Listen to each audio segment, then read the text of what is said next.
In the vast, lightless pressure of the deep ocean, sound is everything. It is the medium of navigation, the herald of threat, and in John McTiernan's The Hunt for Red October, the very substance of its cinematic tension. The film opens not with a bang, but with a hum, the resonant, almost musical thrum of a submarine's reactor. This is a story told in whispers and sonar pings, where a single misinterpreted noise could trigger global annihilation. It is a masterclass in restraint, building a world of immense geopolitical stakes from the careful modulation of silence and sound. The production of Red October was itself a feat of cinematic engineering. Director John McTiernan, fresh from the visceral spectacle of Die Hard, chose to pivot toward claustrophobic suspense. The legendary submarine sets, built on sound stages, were so meticulously detailed and cramped that actors reported genuine disorientation. Cinematographer Jan de Bont, who would later direct Speed, used shafts of light cutting through operational gloom and tight, prowling Steadicam shots to give the vessels a palpable, living presence. A crucial, often overlooked element is the sound design. The team created a unique acoustic signature for each submarine, the menacing, whale-like groan of the Red October's revolutionary Caterpillar drive, the sharper, more industrial sounds of the American vessels. This auditory distinction allows the audience to navigate the undersea chase with an intuitive, almost subconscious understanding. The silence, when it comes, is not empty, but charged with anticipation.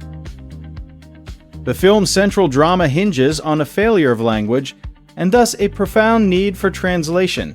Captain Marco Ramius, played with granite gravitas by Sean Connery, defects not for personal gain, but to prevent his own weapon from being used. His journey is one of renouncing a destructive ideology in favor of a fragile hope.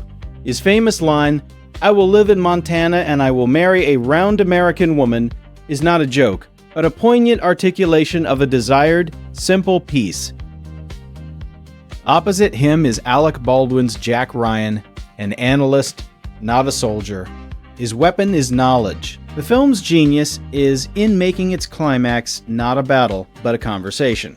The tense standoff in the Red October's torpedo room is resolved through Ryan's ability to bridge the linguistic and cultural chasm. To translate intent, the real threat is not the Soviet submarine, but the mutual suspicion that could cause the Americans to destroy it first.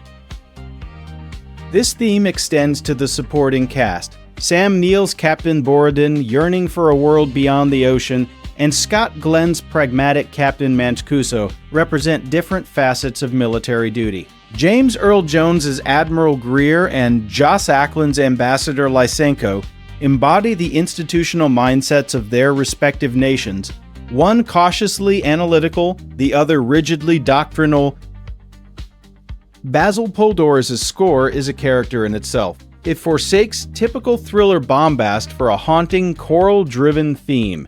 The hymn to Red October. This music, often heard from within the submarine, functions as the soul of the vessel and the conscience of its captain. It is solemn, majestic, and deeply Russian, rooting the story not in cartoonish villainy, but in a specific cultural and emotional landscape. McTiernan visually frames the submarines as colossal, silent beasts gliding through an abyss. The external shots are balletic and eerie, emphasizing their isolation and power. Inside, the camera feels like another crew member, hemmed in by pipes and gauges, sharing the character's confined anxiety. This duality, the external grandeur and internal vulnerability, mirrors the Cold War itself, a show of immense strength built upon systems perpetually on the brink of catastrophic error. The film is remarkably prescient in its view of technological escalation. The Red October's magnet, a hydrodynamic drive, a silent propulsion system, renders existing naval paradigms obsolete overnight. The panic this creates on both sides illustrates how a single technological leap can destabilize the delicate balance of terror, forcing old enemies into uncharted, perilous territory.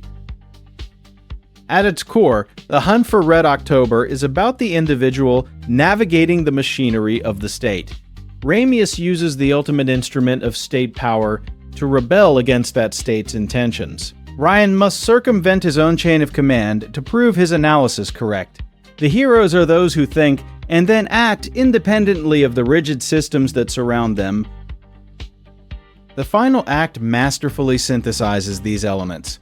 The silent running sequence is a symphony of withheld breath, close-ups of sweating faces, wide eyes watching sonar screens, the agonizing wait for a sound that means death. The resolution, when it comes, is a quiet triumph of reason over reflex, of chosen trust over ingrained hostility.